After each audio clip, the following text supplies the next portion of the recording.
Einstein's 3 rules of work. 1, out of clutter, find simplicity. 2, from discord, find harmony. And 3, in the middle of difficulty lies opportunity. I'll only address his first rule.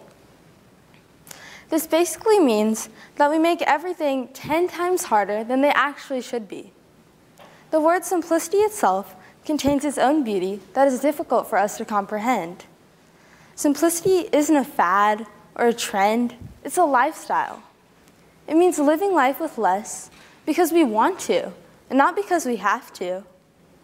And having the right to make choices that give us real happiness. People like Mahatma Gandhi, Mother Teresa, and MLK are rare in our world today. We aren't attracted to these inspirational figures because they have a magnet attached to their back, but rather because they lived a simple life, because they fought for what they believed in, and because they didn't care about what others thought, because their own life choices brought them real happiness. Not too long ago, I shook hands with someone. And after she let go of my hand, she complimented me. She said that I had really soft hands. See, I don't think I have very soft hands, although I moisturize. But anywho, believe it or not, her compliment made my day. As a matter of fact, I was having a pretty rotten day so far. First of all, I got to school late. Then the lunch line was really long. I didn't get to finish my lunch, and I was starving. And to top it all off, I got back my Spanish test. And it wasn't very pretty. Lo siento, mamá. And for everyone who isn't very great at Spanish, it means, sorry, Mom. So when this lady shook my hand and she complimented me and said that I had soft hands, she really just made my day so much better. The funny thing is, I don't remember her. She probably doesn't remember me. But the simplest thing that she could have said to me is what I remembered most. According to a 2003 world survey of people in over 65 nations, was published in a British magazine called New Scientist. According to the research, the world's happiest countries with the most satisfied people were Puerto Rico and Mexico. And those with the most optimistic people were Nigeria and Mexico. Now listen to this.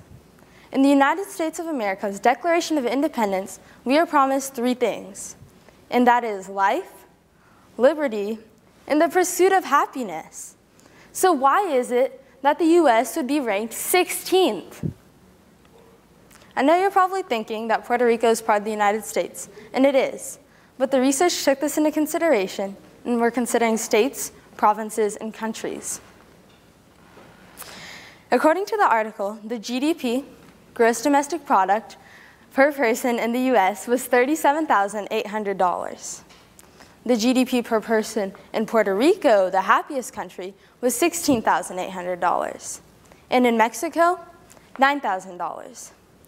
Now for the most optimistic country, Nigeria, their GDP was $800.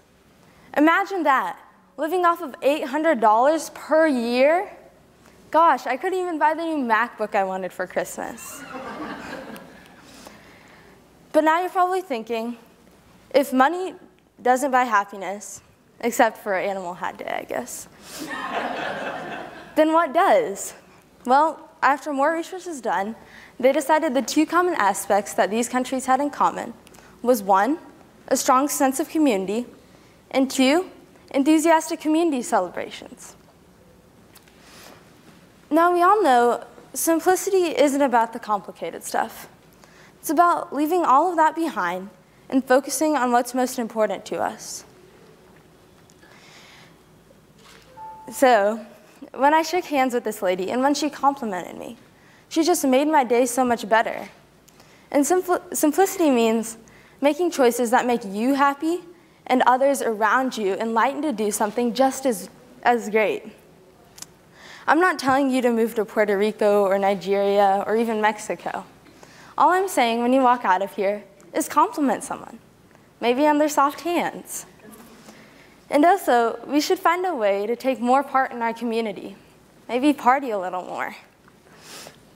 But whatever you do, It doesn't have to be the world's next nonviolent or civil rights movement, but just try to live a more simple life. Reflecting back, Einstein really was a genius. It's that simple.